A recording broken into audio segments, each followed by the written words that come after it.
We want to start tonight with evidence, with a remarkable video. This video was recorded a little over a week ago, on November 28th. The man you're about to see speak is a professor from Beijing called Di Dongcheng. The video comes from an appearance that he made on a Chinese television show about Wall Street and international trade.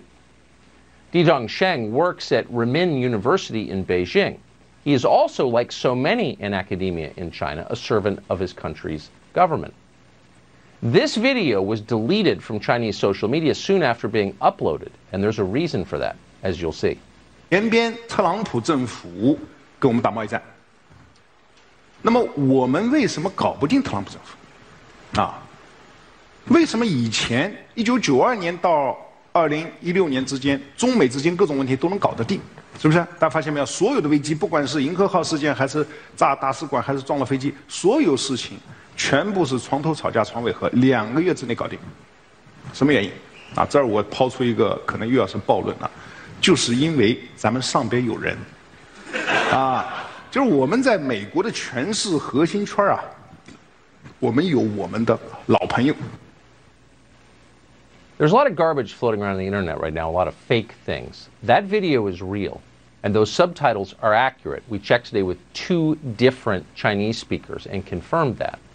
What he just said, what you just read on the screen, tells the story. This is as close to a smoking gun as we have ever seen. Quote, we have people at the top of America's core inner circle of power and influence.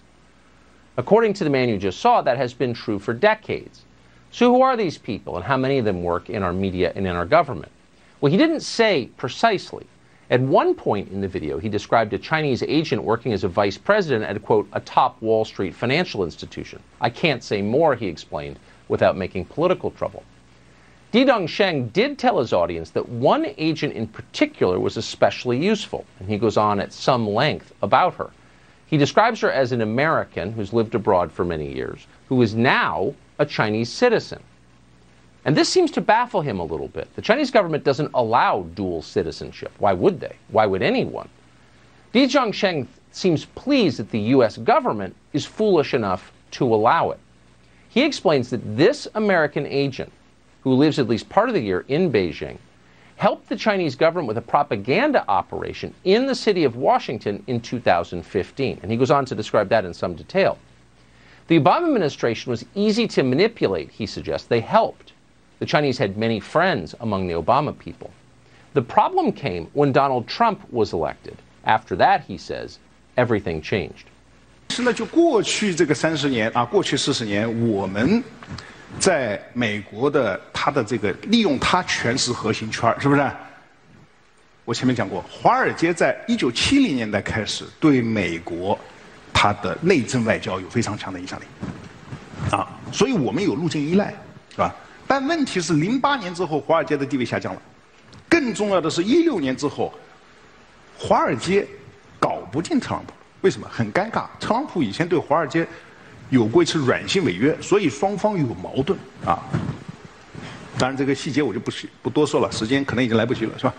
那么，这个中美贸易战过程中，他们也试图帮忙啊。据我所知，美方的朋友跟我讲，这个试图帮忙，但是啊，力有不逮。 Since the 1970s, he said, and he's an economics professor, you should know, Wall Street has had enormous influence over the way the United States government operates, over American policy. The Chinese government, he says, has enormous influence on Wall Street. And that arrangement worked very well for a long time. Then Donald Trump unexpectedly was elected in 2016, and Wall Street was infuriated.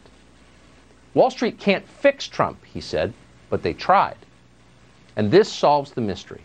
If you're wondering why our political class has stood by and allowed the Chinese government to degrade this country and our way of life, why they've stood by as the Chinese government has flooded the United States with deadly opioids that have killed hundreds of thousands of people, or have stood by as the Chinese government ripped off billions in intellectual property from our companies, there's your answer.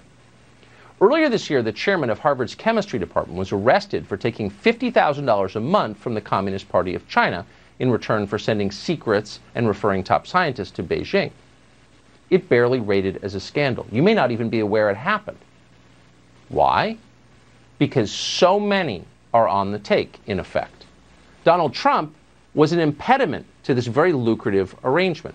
And for that reason, Di Zhangsheng explains in the video, America's most powerful elites, and he calls them that, got to work on electing a new president.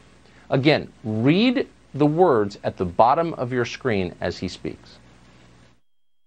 但现在呢？现在我们看到拜登上台了，传统的精英、政治精英啊，这个建制派，他们跟华尔街的关系是非常密切的。所以大家看到吧，拜登的儿子被特朗普说你在全球有什么基金公司，发现没有？谁帮他建的基金公司啊？明白吗？这个都有买卖啊。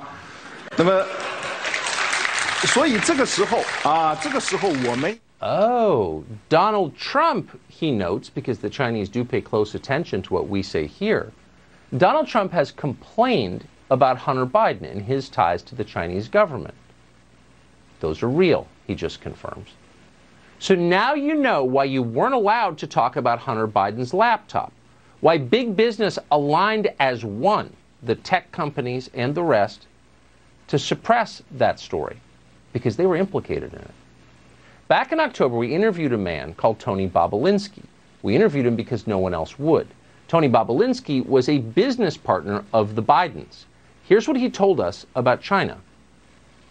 And in a document that you guys have, and I think it's been provided to to the world, the Chinese referenced that because of their trust in the Biden family, that Chairman Yi and Director Zhang are excited about moving forward in this. And in that document, they referenced loaning $5 million to the BD family. Right. The BD family is the Biden family. What are the implications of this going forward? If Joe Biden is elected president, which could very well happen, how does this constrain his ability to deal with China? Are you asking for my personal opinion? I'm asking for your opinion as someone who's worked with the Chinese. So I think Joe Biden and the Biden family are compromised. I think Joe Biden and the Biden family are compromised with China. Looks like he was right about that, and it looks like the Bidens are far from the only ones who've been compromised.